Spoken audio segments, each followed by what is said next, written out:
Hi everyone, fellow Toastmasters and distinguished guests. In fact, today we are probably breaking a record. We've got 15 guests.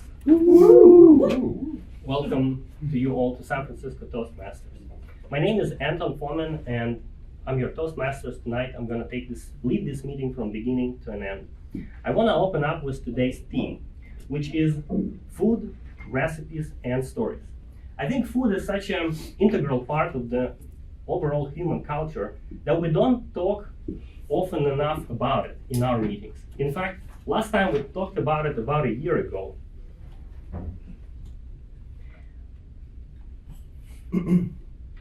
Food is an important concept. It's not just a nutrition for our bodies and the way to sustain ourselves. It evolved into a pretty high-level culinary experience. And nowadays, people will pay a lot of money to get some exquisite or rare taste. And I'm pretty sure there's a lot of people in the room who do that time to time. And while food is a big part of every culture, in every culture,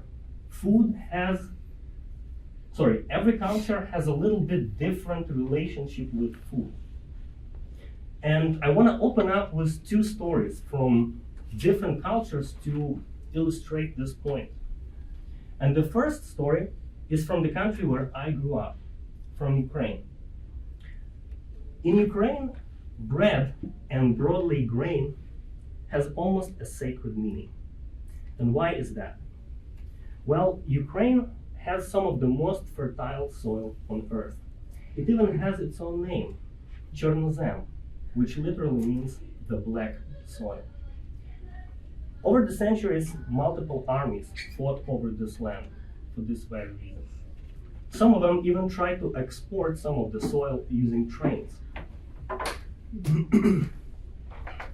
Yet at the beginning of 20th century, the nation, without its own state, endured a devastating famine, orchestrated by the overarching Soviet state.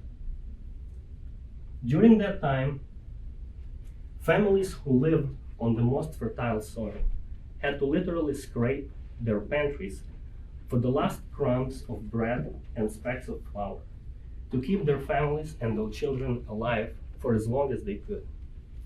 And not all of them survived. Millions perished in that famine. That is why today, throwing away food in Ukrainian culture, throwing away food, and especially bread, is considered unthinkable. And that is why when you travel to Ukraine, you will be fed all the time and everywhere incredible amounts of food that you will not be able to consume no matter how hard you try. And maybe that is why the digestive enzymes is such a popular product in pharmacy. Another example I want to bring to you from France, of course. But despite my overall general knowledge about French cuisine, I was surprised to learn recently that the cultivation of taste, referred as l'éducation du goût, is actually a foundational part of a child's upbringing.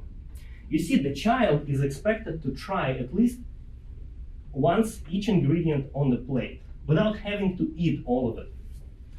And through progressive exposure, the child is expected to try the ingredient multiple times over time to finally understand and accept its taste.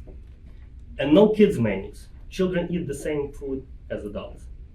So where is this rigorous culture come from? Where does it come from? The origins of the high cuisine or haute cuisine comes from the royal times in France, when the elites cultivated this sophisticated dining experience to underscore their greatness and the absolute power. But when the monarchy was struck down, all these chefs who cooked for the elites became jobless. And that's when they start opening first in the world modern public restaurants in Paris. And that's how this high level of cooking became suddenly widely democratized. And then in the 20th century, prominent chefs like Auguste Escoffier systematically, yeah, please come in, find a seat, don't worry. Prominent chefs codified and systematized this cooking techniques, and that's where we see the creation or design of this education of taste to, please get this, to preserve French cuisine as a national asset. So these are just two examples from two cultures, from really the multitude, the thousands of cultures around the globe.